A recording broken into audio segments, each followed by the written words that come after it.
ini, saya rasa sebenarnya Bapak Ibu sudah mendapatkan sangat banyak materi sebelumnya ya, baik dari yang awal eh, kita pernah diskusi tentang definisi apa namanya definisi mutu menurut berbagai sumber atau menurut berbagai pakar seperti itu, dan itu sudah juga menggambarkan terkait dengan sejarah perkembangan mutu di rumah sakit ya, maupun yang diajarkan oleh Bapak Ibu dosen yang lainnya.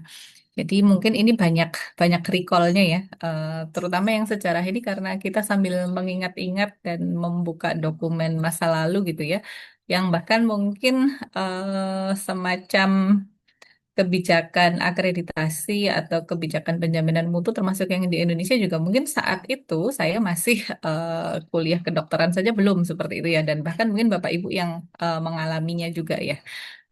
Jadi nanti Bapak Ibu yang punya pengalaman langsung seperti itu ya, bagaimana perasaan dan pengalamannya terutama ketika eh, menjalankan mutu rumah sakit dari masa ke masa, dari sejak tahun 90-an dan hingga era saat ini, mungkin nanti bisa bercerita lebih banyak untuk melengkapi informasi yang kita diskusikan hari ini. Dari RPS yang saya terima ada apa namanya empat area yang diminta untuk disampaikan pada siang hari ini. Yang pertama terkait dengan sejarah dan era perkembangan mutu di rumah sakit, kemudian definisi program menjaga mutu, komponen program mutu, dan juga manfaat program mutu. Nah, kita coba diskusikan dulu dari eh, sejarah mutu rumah sakit secara global, kemudian nanti kita coba tengok ya di Indonesia seperti apa perkembangannya. Nanti Bapak Ibu juga bisa menceritakan tadi pengalamannya kalau Bapak Ibu mengalami perjalanan menjamin mutu rumah sakit dari masa ke masa. Sebenarnya sebelum abad ke-19-an ini ya, sebelum-sebelumnya itu era di mana kedokteran klasik, kedokteran Islam, dan seterusnya aspek-aspek terkait mutu itu sudah mulai dibicarakan. Meskipun mungkin jelas belum optimal, belum menjadi perhatian utama, dan pendekatannya mungkin belum sekomprehensif saat ini. Dan yang banyak mulai terdokumentasikan adalah setelah abad ke-19. Dan tentunya sekali lagi penjaminan mutu di layanan kesehatan tidak bisa kita lepaskan dari penjaminan mutu yang ada di dunia industri, terutama industri manufaktur atau pabrik yang memproduksi barang seperti itu ya Bapak Ibu. Jadi beberapa komponen, beberapa program pasti akan sangat banyak terinspirasi dari dunia industri. Nah, setidaknya di sini kita mengalami beberapa fase ya secara global ya di era awal-awal ketika eh, pertengahan abad 19 ini mitnya kepotong abad ke-19 di mana kesadaran tentang mutu sudah mulai muncul, kesadaran tentang data juga sudah mulai muncul. Kemudian ada era quality assurance di mana ini merupakan perkembangan dari kalau di manufaktur ada quality control, di jasa kita mengenal yang lebih banyak kita gunakan adalah quality assurance. Meskipun quality control juga tetap bisa kita lakukan secara komplementer untuk quality assurance. Demikian juga ada era di mana frameworknya Dona Bedian yang struktur, proses, dan output atau outcome ini juga mulai dikenalkan di tahun 60-an. Jadi sudah lama sekali ya Bapak Ibu ya. Dan ini Indonesia baru awal-awal merdeka mungkin ya, di mana rumah sakit atau fasilitas kita itu masih berada di fase untuk bagaimana meningkatkan akses kesehatan bagi masyarakat gitu ya. Jadi mungkin aspek terkait dengan mutu belum belum belum bisa kita upayakan dengan sangat optimal di masa itu. Kemudian CKI, kemudian ada juga Patient Safety Movement di tahun 2000-an yang kita kenal atau ingat sekali dengan slogan To Err is Human ya, yang diterbitkan oleh IOM atau Institute of Medicine di tahun 2000-an atau 90-an lah ya. Kemudian yang eh, 2010 dan 2015 yang lebih terkini, di situ kita sudah mulai lebih merasakan mutu itu lebih dari sekedar standarisasi ya. Kalau di secara global terkait dengan standarisasi ada di awal abad 20 sudah mulai berkembang. Nah, di 2010-an di berbagai negara di luar negeri sudah mulai lebih fokus kepada value based and patient centered care, di mana ini juga akan sangat terkait dengan data driven and intelligent healthcare. Nah, di sini layanan berbasis data atau personalisasi itu menjadi ciri khas bahwa mutu itu perlu dikerjakan lebih spesifik sesuai dengan kebutuhan dari pelanggan. Kita coba lihat sekilas satu persatu ya, mengingat waktu kita cukup terbatas saat ini.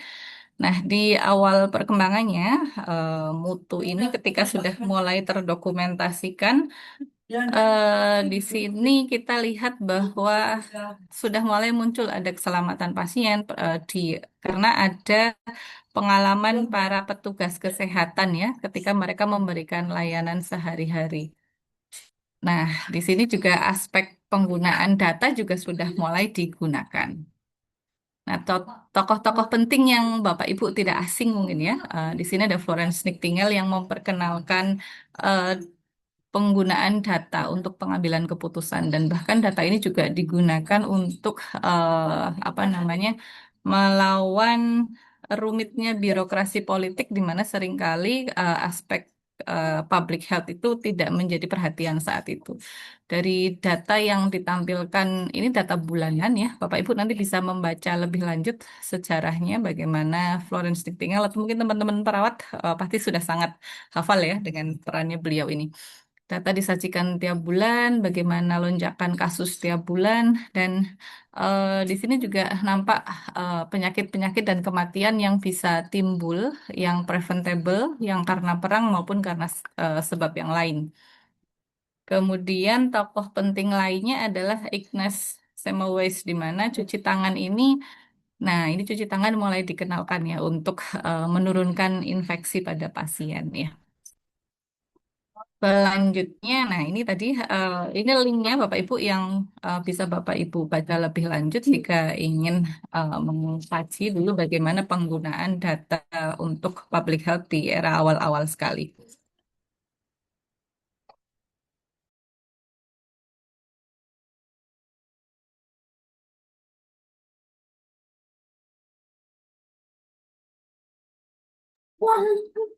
Oke, berikutnya adalah era standarisasi awal rumah sakit ya. Di sini ada inisiator yang cukup terkenal yaitu American College of Surgeons, di mana mereka meluncurkan Hospital Standardization Program. Jadi sudah mulai ada standar minimal, kemudian sudah ada upaya untuk meningkatkan konsistensi kualitas pelayanan. Dan di sini juga ada tokoh yang terkenal, Bapak Ibu mungkin ada yang ingat, ya, Ernest Amory Cotman, di mana dia memberikan pengenalan framework yang kita kenal dengan istilah end result idea. Jadi rumah sakit ini saat itu diharapkan tidak sekedar memberikan layanan kepada pasien ya, tapi juga mengkaji end result dari layanannya, yaitu outcome yang didapatkan oleh pasien. Apakah pasien itu kemudian membaik, sembuh, kemudian apakah ada komplikasi, apakah ada kematian, dan seterusnya.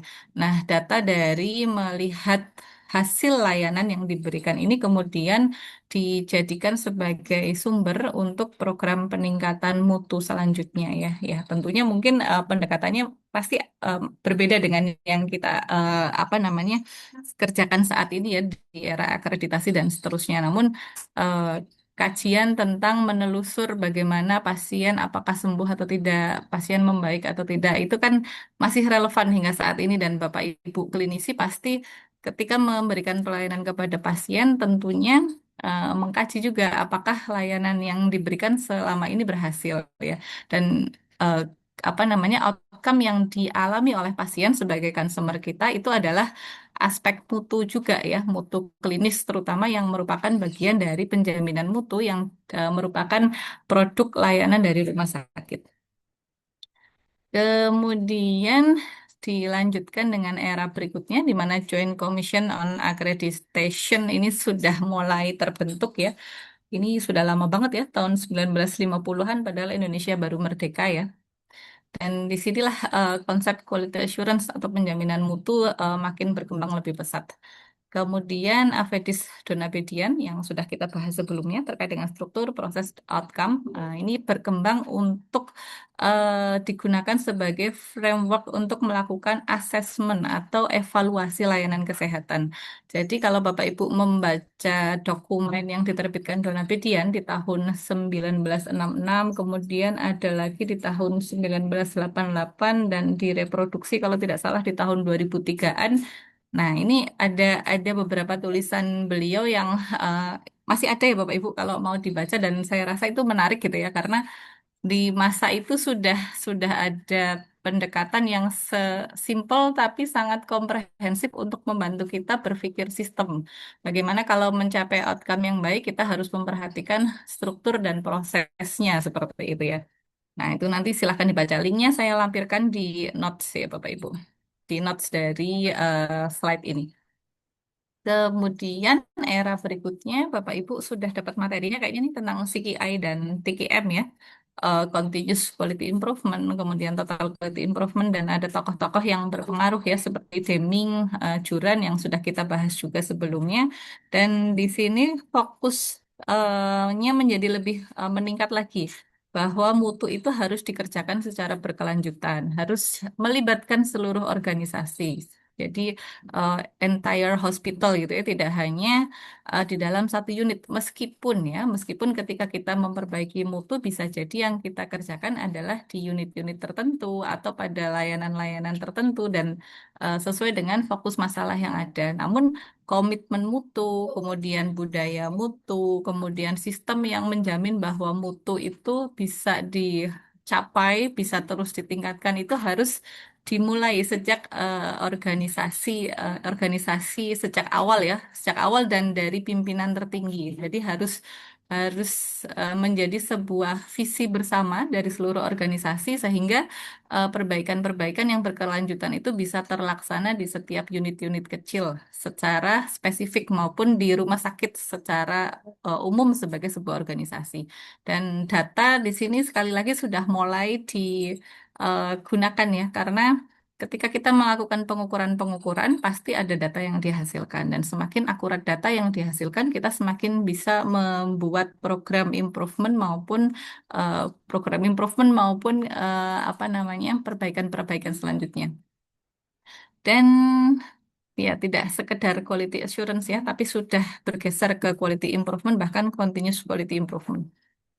Dan kayaknya Bapak Ibu sudah ada kuliahnya ya terkait apa sih perbedaan TKM dan CKI seperti itu ya. Meskipun ini saling melengkapi seperti itu ya kalau Total Quality Management seringkali kita mengatakan ini fokus untuk seluruh organisasi. Kalau CKI biasanya akan lebih mudah kita kerjakan per unit atau per masalah atau per fokus dari program mutu yang kita kerjakan. Meskipun sekali lagi supaya CKI bisa dikerjakan kita juga harus menerapkan TKM dulu gitu ya atau secara simultan dilakukan bersama sehingga keduanya bisa dilakukan untuk mencapai tujuan utama kita yaitu meningkatkan kualitas layanan kesehatan ya tentunya dengan terlebih dahulu dan secara simultan atau terus-menerus dan bersamaan kita membangun sistem manajemen mutu yang terintegrasi.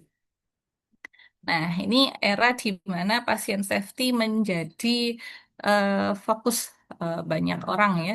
Di situ di laporan IOM, Bapak Ibu mungkin sudah sering kali mendengar ya, di awal-awal Indonesia dikenalkan dengan akreditasi laporan dari IOM atau Institute of Medicine di tahun 1999 ini sangat sangat menggugah perhatian dunia kesehatan di mana kita tahu sekali bahwa waktu itu dilaporkan bahwa jumlah kesalahan di layanan kesehatan eh, jumlahnya jauh lebih tinggi daripada kematian yang ditimbulkan akibat kecelakaan penerbangan. Padahal medical errors yang ada saat itu, medical error yang ada saat itu adalah hal-hal yang kita semua dan eh, berbagai pihak itu menyadari bahwa hal yang terjadi atau kesalahan yang terjadi tersebut sebenarnya dapat dicegah. Dan di sini ketika pasien safety sudah mulai meningkat, maka Kemudian kita jadi mengenal istilah patient safety goals yang kalau diakreditasi kita mengenal dalam 6 sasaran keselamatan pasien. Kemudian risk management di rumah sakit juga semakin berkembang ya. Meskipun risk management kalau di dunia industri tentunya sudah berkembang terlebih dahulu ya dengan apa namanya berbagai pendekatan eh, HFMEA misalnya dan seterusnya yang memang banyak kita adopsi dari dunia industri. Kemudian era terkini lebih eh, fokus lagi kepada value base ya. Jadi tidak hanya sekedar penjaminan mutu untuk memenuhi standar gitu ya. Tapi sudah sampai ke pasien experience, kepuasan pasien dan seterusnya dan Bapak Ibu juga sangat pengalamannya juga sangat terasa gitu ya di mana sekarang em, apa namanya voice of patient atau konsumen ini menjadi kunci penting untuk mendrive bagaimana rumah sakit meningkatkan mutu layanannya. Dan di sini teknologi digital, data kesehatan, nah ini sudah banyak dikembangkan ya di 2010 awal hingga saat ini dan tentunya kalau sekarang sudah semakin berkembang lagi di mana AI dan kawan-kawannya ya artificial intelligence, kemudian real time quality monitoring dengan dashboard, dengan data monitor, kemudian machine learning dan lain sebagainya sudah sangat berkembang ya di luar negeri ya terutama ya di mana AI juga sudah mulai banyak digunakan di rekam medis untuk membantu pengambilan keputusan yang sifatnya mikro maupun secara makro untuk pengambilan keputusan program kesehatan secara nasional misalnya, meskipun tentu aspek etika kesehatan masih bioetik ya masih menjadi tantangan juga ya atau risiko-risiko kebocoran data dan lainnya. Tapi perkembangan teknologi ini menjadi em, suatu variabel yang memberikan pengaruh yang besar terhadap proses penjaminan mutu itu sendiri maupun paradigma kita terhadap mutu layanan kesehatan.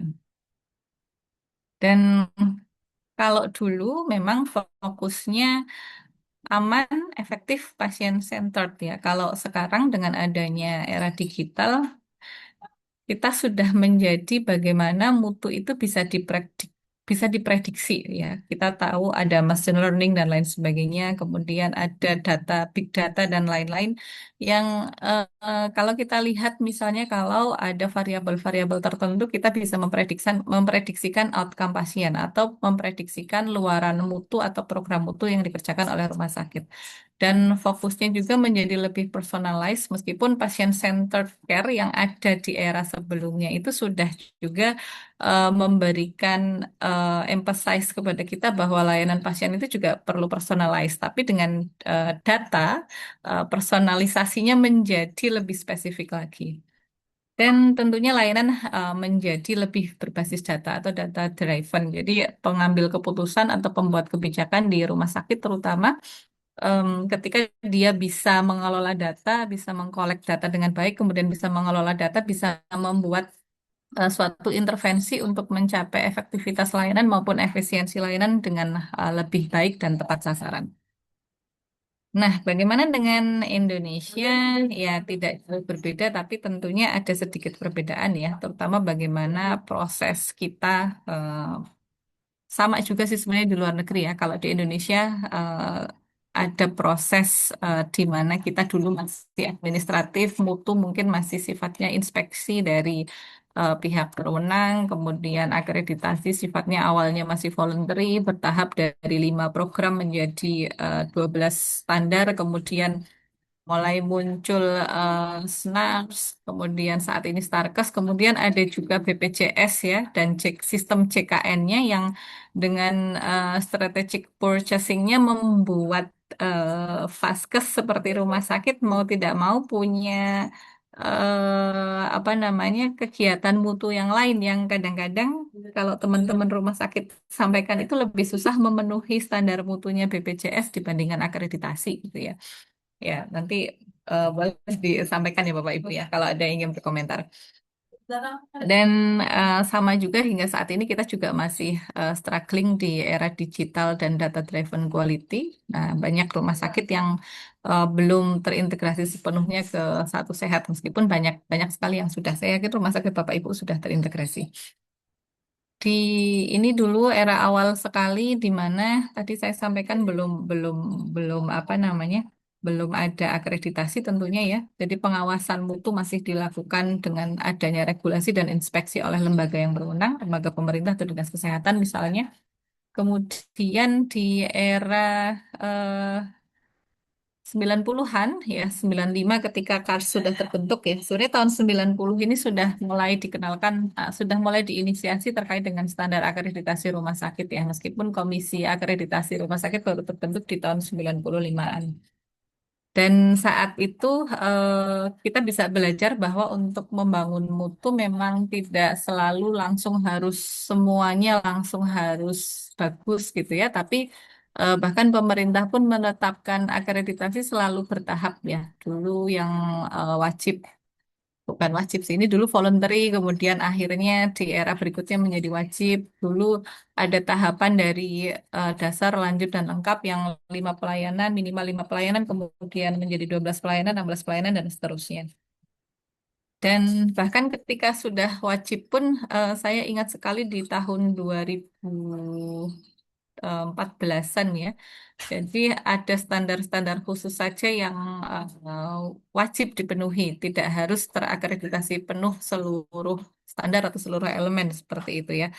Dan ini menjadikan apa ya lesson learn bagi kita semua bahwa untuk mencapai mutu yang kita harapkan memang terkadang tidak bisa eh, langsung seperti pekerjaannya Bandung Bondowoso membangun Candi Prambanan ya, tapi harus dilakukan secara bertahap untuk membangun yang pertama membangun eh, kesadaran terlebih dahulu, meningkatkan pengetahuan, kemudian membangun budaya keselamatan, budaya mutu dan seterusnya hingga akhirnya bisa sampai tahap yang seperti saat ini. Meskipun kita tahu banget juga bahwa akreditasi seringkali masih menjadi em, apa namanya ajang untuk pamer dokumen dibandingkan untuk benar-benar menginternalisasi dari proses akreditasi itu tersebut.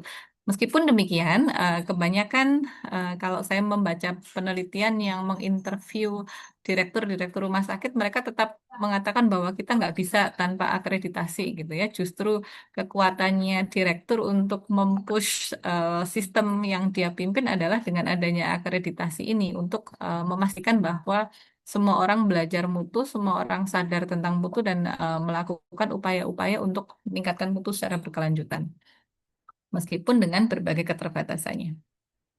Kemudian di era CKN atau BPJS ya, ya disinilah ada strategic purchasing di mana mekanisme pembiayaan digunakan untuk bukan hanya mendorong sebenarnya ya, bahkan memaksa peningkatan mutu di pelayanan kesehatan. Ada credentialing rumah sakit dan ada pemantauan indikator mutu layanan CKN, kemudian ada juga penerapan upaya efisiensi dan seterusnya yang eh, apa namanya ini semua em, kalau kita ingat indikator mutunya WHO salah satunya kan selain efektif safety ada juga aspek efisien gitu ya dan ini BPJS juga adanya BPJS membantu juga sebenarnya bagaimana penjaminan mutu dan bagaimana efisiensi harus dikerjakan secara beriringan.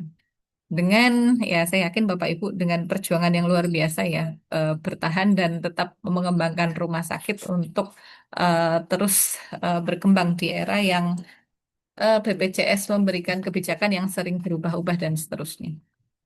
Kemudian ini era selanjutnya di mana kita sudah mulai punya SNARS, kemudian kita berkembang lagi menjadi punya Starkes ya yang terkini. Kemudian kita juga mungkin ke depannya lagi terkait data, big data dan seterusnya tentu standar akreditasinya akan terus berkembang ya dan kita eh, perlu terus mengikuti itu karena memang tidak ada mutu yang eh, berhenti atau kita selalu mengatakan bahwa selalu ada room for improvement di bawah langit seperti itu ya. Artinya mutu itu pas tentunya mutu itu pasti harus terus meningkat ya. Meskipun sudah baik, maka harus terus ditingkatkan.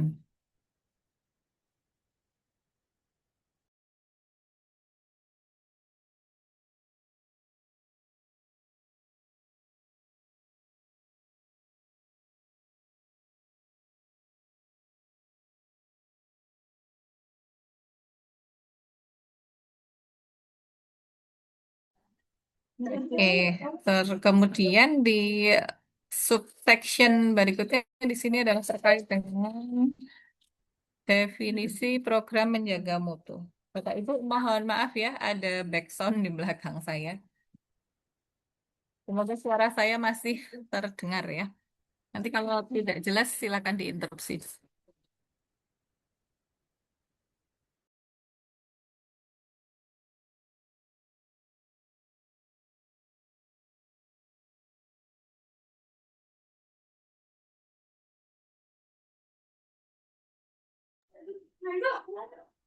Nah, kemudian kita cek terkait dengan definisi program menjaga mutu. Kalau yang di kuliah sebelumnya kita membahas tentang definisi dari mutu itu sendiri, kali ini adalah definisi program menjaga mutu.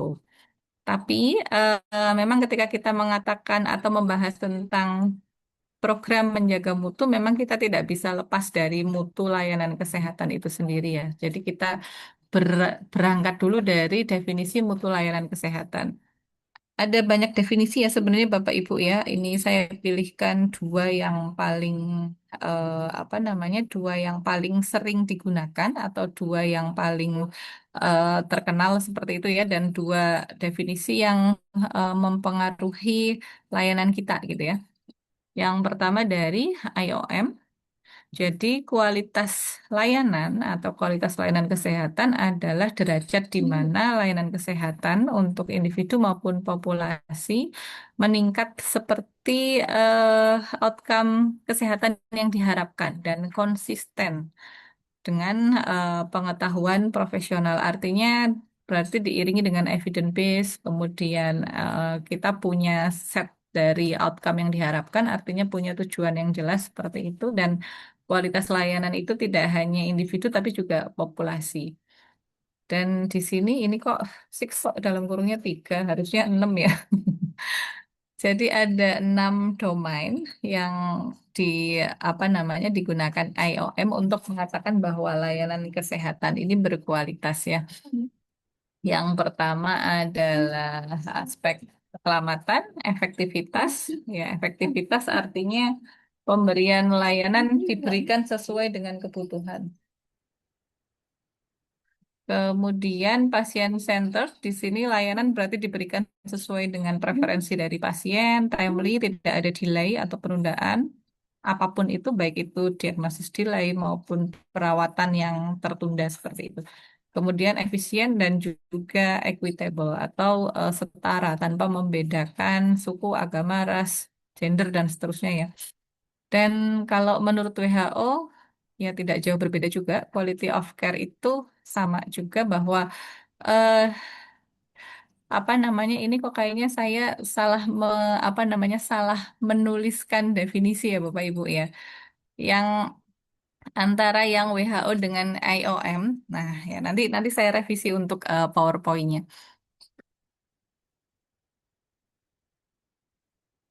Dari WHO sendiri ada tujuh core domains yang dikatakan dari bagian dari mutu layanan kesehatan. Dan ini sudah kita bahas sebelumnya, ada efektif, safe, people-centered care, timely, equitable, integrated, dan efisien.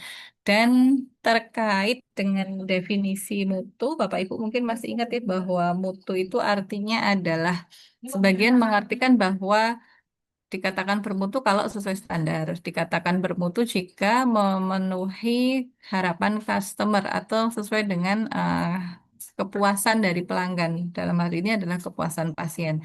Maka dari definisi mutu itu kita kemudian mengembangkan menjadi sebuah atau beberapa program mutu di rumah sakit.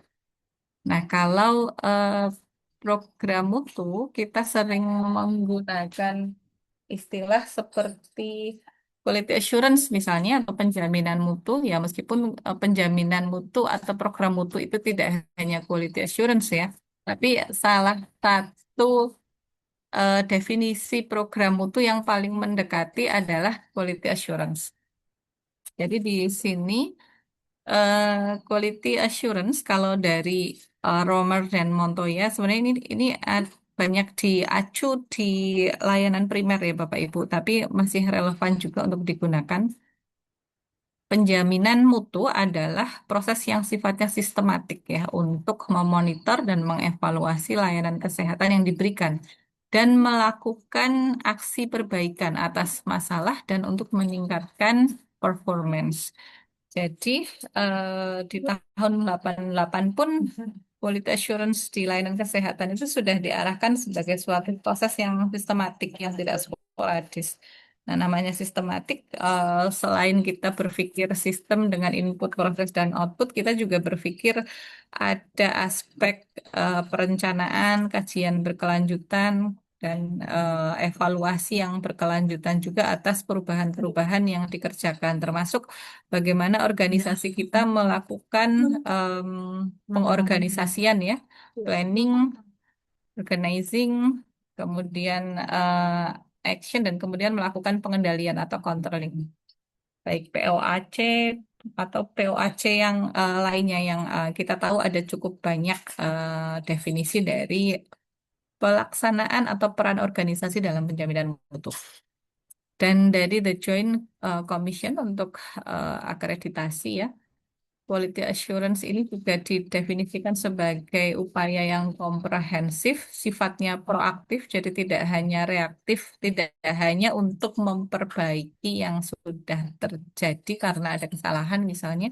Namun karena kita katakan di sini proaktif, maka berarti sudah mulai ada upaya untuk apa namanya, untuk melakukan manajemen risiko atau mitigasi risiko untuk memprediksikan hal-hal yang bisa menyebabkan kegagalan layanan atau kegagalan mutu seperti itu. Jadi tadi sekali lagi sifatnya komprehensif, kemudian proaktif, dan di sini proses penjaminan mutu itu meliputi berbagai upaya untuk melakukan pengukuran, penilaian, kemudian peningkatan healthcare performance untuk memastikan safety, high quality patient care, dan seringkali apa namanya ditunjukkan dengan berbagai standar akreditasi. Nah, ada beberapa istilah yang saling berkaitan ya kalau kita membicarakan program mutu, di mana di situ ada quality assurance atau QA, kemudian QC atau quality control, dan ada juga QI atau quality improvement.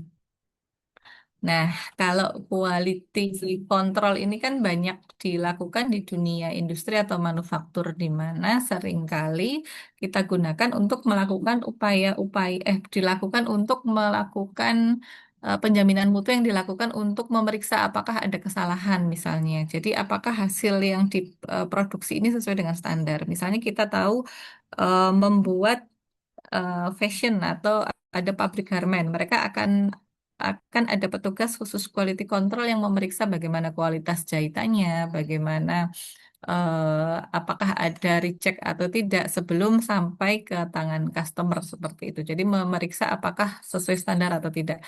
Dan ini juga pasti juga ada yang kita lakukan juga di rumah sakit ketika kita memberikan layanan kesehatan. Jadi QC ini tetap dilakukan meskipun mungkin kita lebih banyak melakukan QI, yaitu bagaimana memastikan sistem berjalan sesuai standar atau mencegah ya, mencegah masalah terjadi. Jadi kita menjamin mutu dari input sampai kemudian menjadi output dan outcome yang dirasakan oleh pasien. Dan QI atau peningkatan mutu yang tentunya kita lakukan secara berkelanjutan. Jadi ketiganya QI, QC dan QA, QC dan QI ini menjadi kunci yang tidak terpisahkan ketika di layanan kesehatan untuk memastikan, memonitor dan meningkatkan layanan yang kita berikan. Ini adalah perbedaannya, beberapa konsep, fokus utama, dan seterusnya. Nanti Bapak Ibu bisa membaca sendiri ya, termasuk metode-metode apa saja yang biasa digunakan ya. Kalau QC misalnya kita verifikasi hasil, verifikasi catatan, kita melakukan pemeriksaan eh, berulang seperti itu adalah quality control. Meskipun juga eh, ketiga kegiatan ini juga umumnya beririsan satu sama lain, jadi tidak tidak bisa terpisahkan sepenuhnya.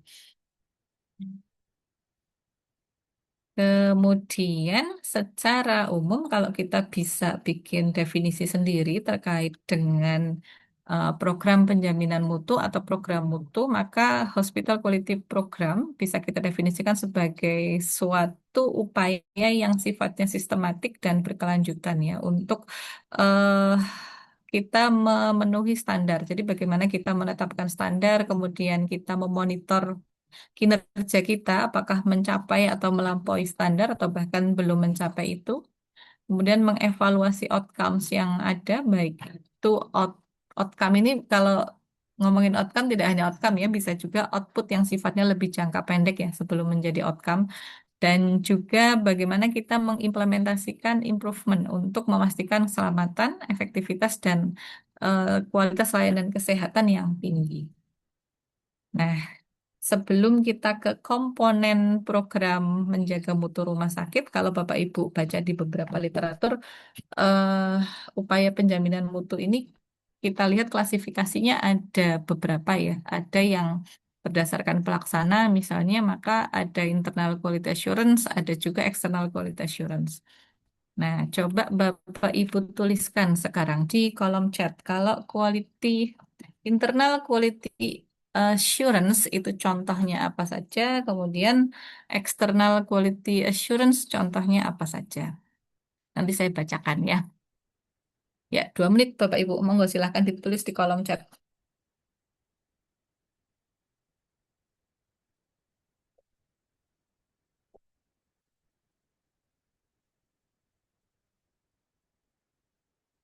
Belum ada yang nulis ini.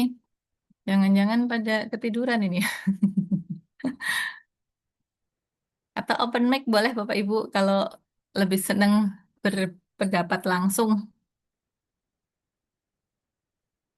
Internal quality assurance kalau di rumah sakit contohnya apa? Kemudian external quality assurance kalau di rumah sakit contohnya apa?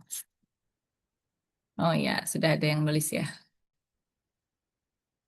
Audit internal, Bu Yuni Ferosita. Kalau audit internal berarti termasuk contoh internal quality assurance ya, karena ada tulisannya internal. Ada lagi Bapak Ibu, silahkan ditambahkan.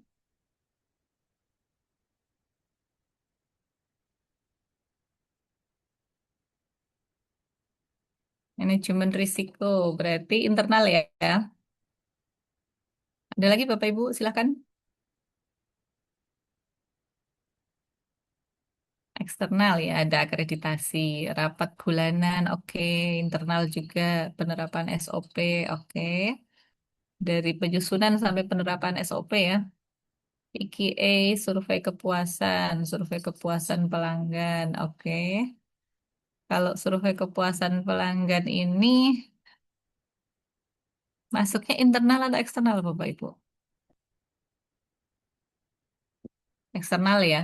Umumnya eksternal, apalagi sekarang survei kepuasan pelanggan harus dilakukan oleh pihak eksternal ya, tidak sudah tidak berlaku lagi hanya dikerjakan oleh rumah sakit sendiri, meskipun rumah sakit juga bisa mengerjakan.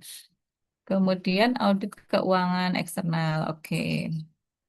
Ada lagi Bapak Ibu, sertifikasi ISO, sertifikasi apa namanya petugas kesehatan profesional itu juga termasuk penjaminan mutu eksternal. Inspeksi internal oleh apa namanya manajer atau leader di rumah sakit itu juga boleh dikatakan penjaminan mutu internal. Meskipun inspeksi juga istilah yang umum ya, misalnya yang dikerjakan oleh dinas kesehatan dan lain sebagainya. Oke, internal ada evaluasi PMKP, eksternal akreditasi rumah sakit. Kalibrasi alat ya. Oke, boleh juga eksternal ya. Oke, boleh ditambahkan lagi nanti ya Bapak Ibu ya di kolom chat ya.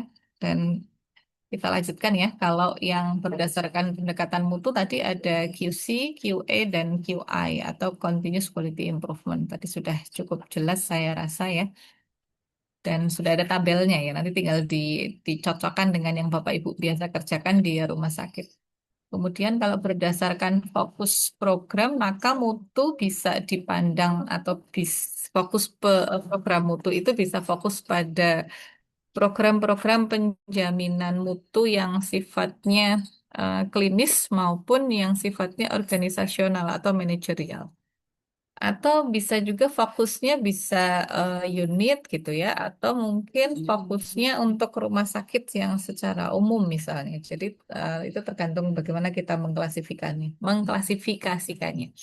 Tapi memang uniknya rumah sakit yang dikatakan mutu tidak lagi hanya aspek organisasi secara umum, tapi kita punya core layanan kita yaitu layanan klinis yang memang secara mutu punya indikator tersendiri yang menjadi indikator utama dalam layanan kesehatan.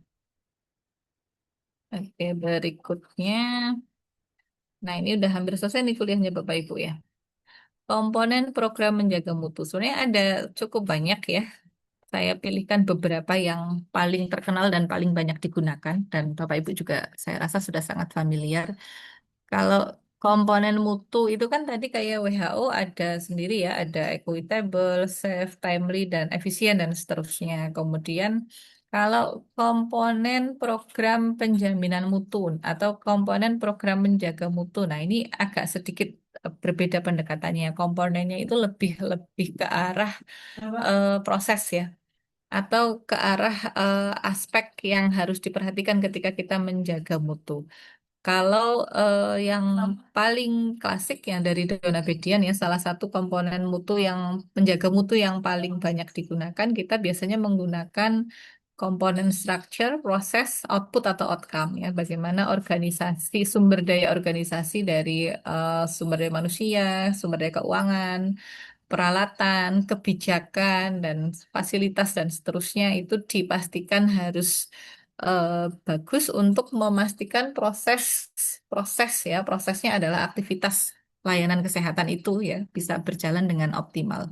Bagaimana diagnosis, treatment, dan pasien care itu berjalan sesuai dengan standar yang seharusnya dan sehingga menghasilkan output dan outcome layanan kesehatan sesuai yang diharapkan, termasuk kesembuhan pasien, ke komplikasi yang tertangani, tidak adanya atau rendahnya mortalitas dan hingga sampai kepada kepuasan pasien.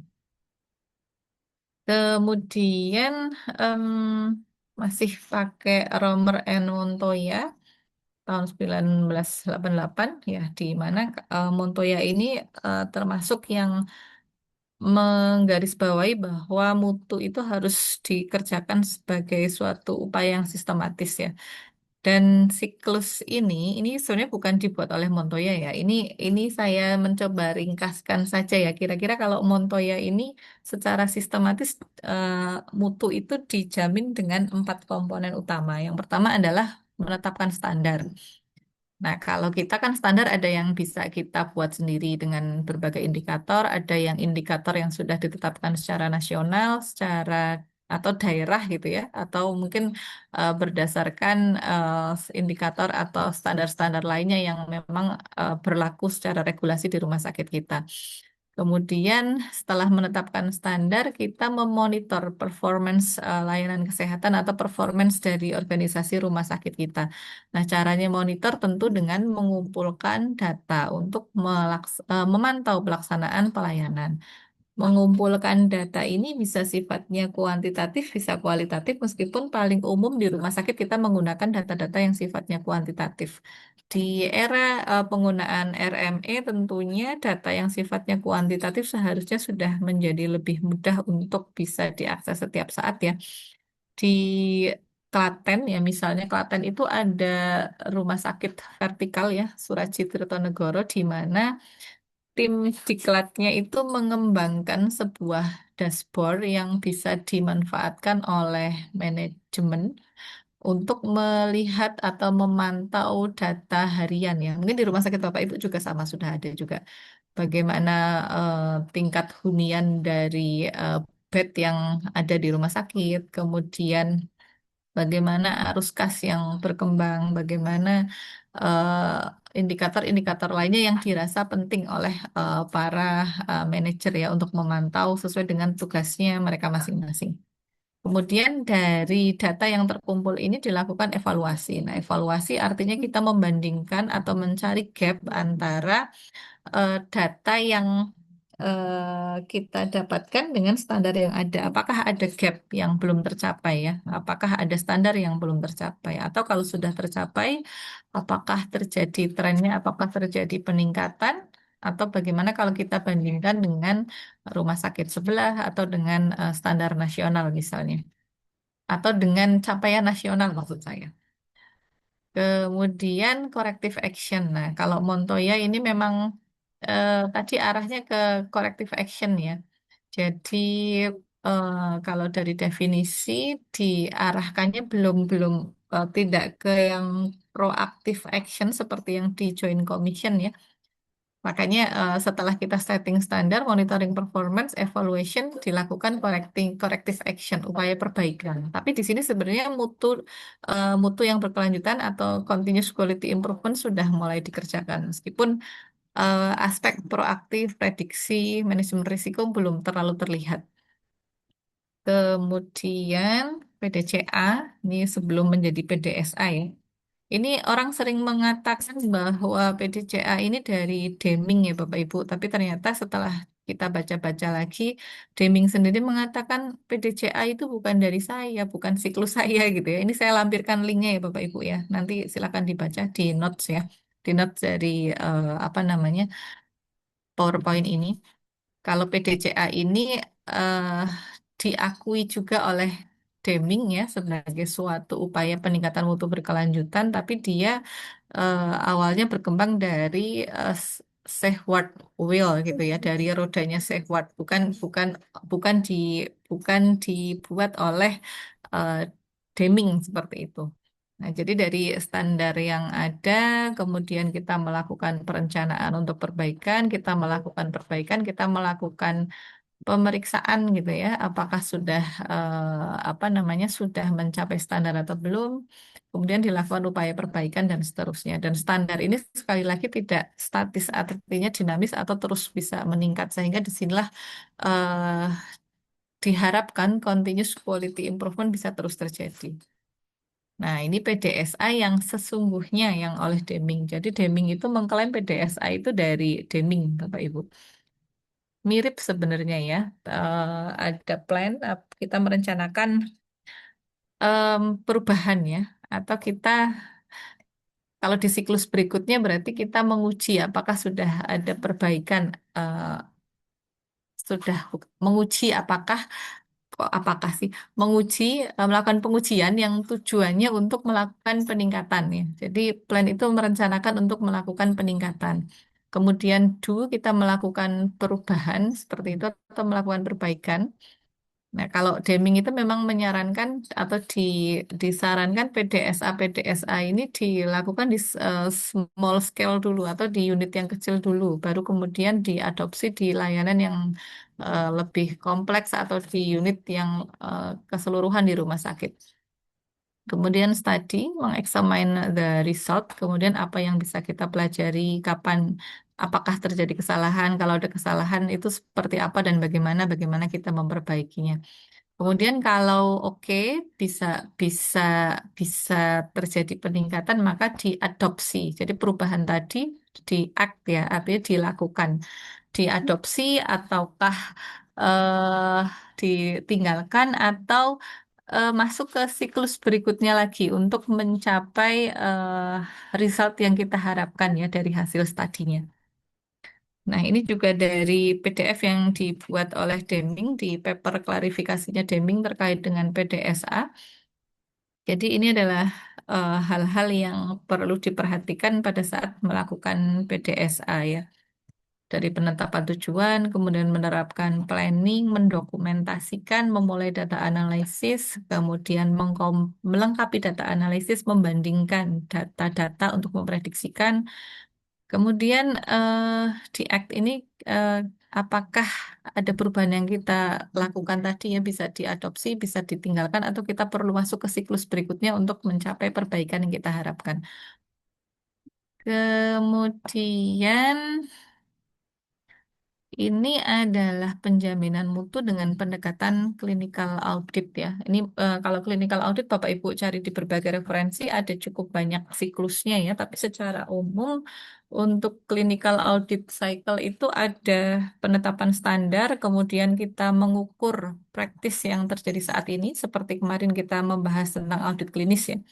Kemudian kita membandingkan performance yang dilakukan oleh tenaga kesehatan dengan standar yang ada. Kemudian melakukan perbaikan karena di audit klinis itu salah satu luaran utamanya adalah menetapkan RTL setelah kita menemukan masalah yang ada gitu ya atau menemukan akar masalah. Nah, kemudian setelah ada perbaikan kita melakukan reaudit. Nah, ini demikian juga ya yang ada di referensi ini linknya juga saya cantumkan di bawahnya ya Bapak Ibu. Ini malah dimulai dari sejak pemilihan topik audit apa yang mau diaudit seperti itu. Jadi penetapan masalah ini juga penting ya. Ini masuk bagian dari penjaminan mutu. Karena ketika kita mengenali masalah atau bisa memprioritaskan masalah apa yang akan kita perbaiki, ini juga bagian dari keterampilan leader atau manajer untuk meningkatkan mutu yang ada di rumah sakit. Karena kita tahu masalah di rumah sakit sangat banyak seperti itu ya, sehingga eh, hampir tidak mungkin semua masalah bisa diatasi, tapi kita bisa memilih berbagai masalah yang bisa diprioritaskan. Diprioritaskan misalnya karena sumber daya terbatas, atau diprioritaskan karena paling memungkinkan untuk diselesaikan dengan sumber daya yang ada, atau diprioritaskan karena jika kita memperbaiki masalah ini, maka banyak masalah lain yang bisa ikut terselesaikan. Nah, ini apa namanya sangat tergantung dari intuisi, pengalaman dan tadi jam terbang leader atau manajer dan bagaimana organisasi rumah sakit ini terus belajar sehingga bisa dari sejak penetapan masalah ini sudah bisa melakukan upaya-upaya penjaminan mutu yang manfaatnya bisa menjadi lebih besar. Nah, ini sudah hampir selesai. Manfaat program menjaga mutu. Nah, ini saya membaca beberapa systematic review, meta-analisis, dan juga penelitian-penelitian tunggal ya Bapak Ibu.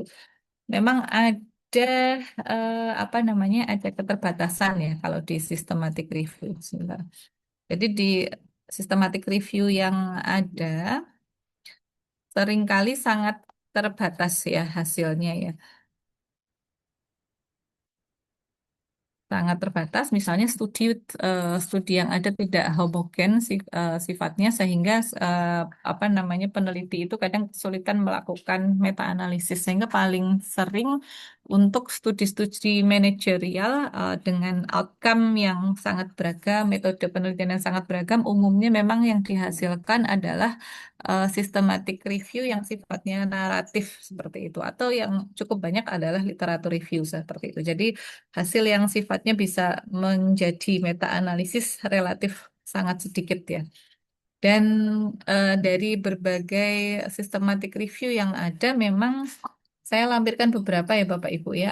Ada yang tentang akreditasi, kemudian ada yang menggunakan Lean, ada juga yang secara spesifik misalnya membuat care coordination untuk layanan klinis tertentu, terutama untuk penyakit kronis ya.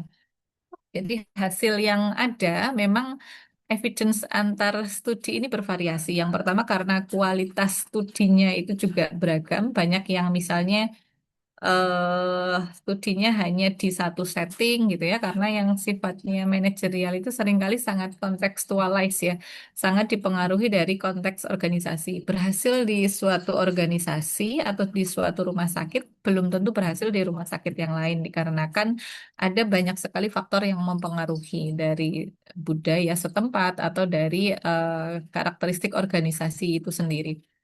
Dan hasil negatif juga sering tidak dilaporkan. Jadi kalau ada program-program mutu yang tidak berhasil gitu ya, sering tidak dilaporkan ya, karena kan memang tidak dilaporkan itu dalam artian tidak dilaporkan sebagai penelitian ya, karena kan memang kita tahu ya jurnal itu seringkali lebih senang mendapatkan hasil yang meningkat signifikan, yang berhasil seperti itu. Sementara hasil negatif dari program-program penjaminan mutu mungkin akan di-reject gitu ya oleh jurnal. Nah, menariknya memang belakangan berkembang jurnal-jurnal yang menerima negatif study ya, misalnya BMC, BMC Note BMC Research Note, nah, jurnal Q2. Nah, dia ini menampung riset-riset yang hasilnya negatif atau menampung riset-riset yang secara evidence base tidak terlalu tinggi tapi penting untuk menjadi pembelajaran ya. Tapi dia sudah Scopus Q2, ya mahal juga tetap Bapak Ibu. Jadi memang bahkan ketika kita melakukan hal yang tidak berhasil pun sebenarnya perlu dilaporkan ya. Seperti dulu Thomas Alva Edison itu ketika membuat lampu sampai 1.000 kali percobaan gagal ya. Dan dia mengatakan nggak apa-apa, justru saya jadi tahu 1.000 cara yang salah untuk membuat lampu seperti itu. Dan pendokumentasian seperti ini sebenarnya menjadi sangat penting untuk menjadi pembelajaran di rumah sakit Bapak Ibu. Namun secara umum di studi-studi tunggal banyak juga yang melaporkan ya program penjaminan mutu entah itu akreditasi atau program-program penjaminan mutu yang spesifik lainnya yang spesifik ya banyak yang berhasil meningkatkan keselamatan pasien ini terutama lebih pada budaya keselamatan pasien. Kalau eh, pelaporan apakah meningkat atau tidak ini terlalu masih sangat banyak bias reportnya ya karena kita tahu lah ya budaya pelaporan keselamatan pasien ini pengaruhnya sangat banyak gitu ya. Masih banyak nakes yang takut, kemudian Vaskes sendiri juga tidak ingin terlalu banyak ada masalah keselamatan pasien yang terlaporkan dan sejenisnya. Namun secara umum dari berbagai studi, akreditasi atau program penjaminan mutu itu meningkatkan budaya mutu ya. Meskipun mungkin belum sampai ke outcome yang lebih lanjut seperti penurunan masalah keselamatan pasien maupun peningkatan pelaporan keselamatan pasien. Kemudian kualitas pelayanan klinis. Nah, program penjaminan mutu yang sifatnya untuk meningkatkan mutu klinis ini relatif lebih mudah diukur seperti itu ya, karena programnya spesifik dan seringkali embedded dengan penelitian-penelitian kesehatan yang sifatnya RCT dan lain sebagainya yang dikerjakan oleh teman-teman klinisi, terutama teman-teman spesialis seperti itu.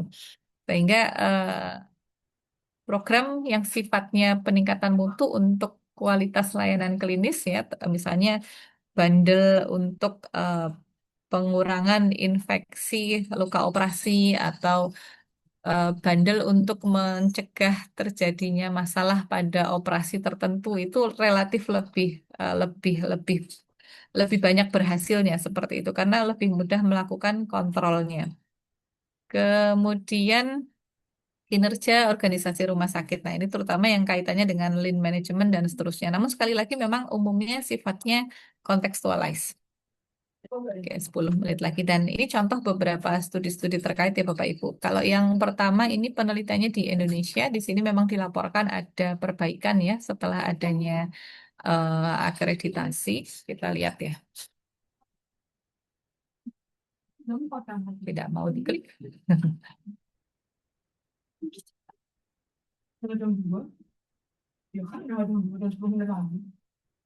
Kemudian kita lanjut aja. Oke, sudah selesai Bapak Ibu.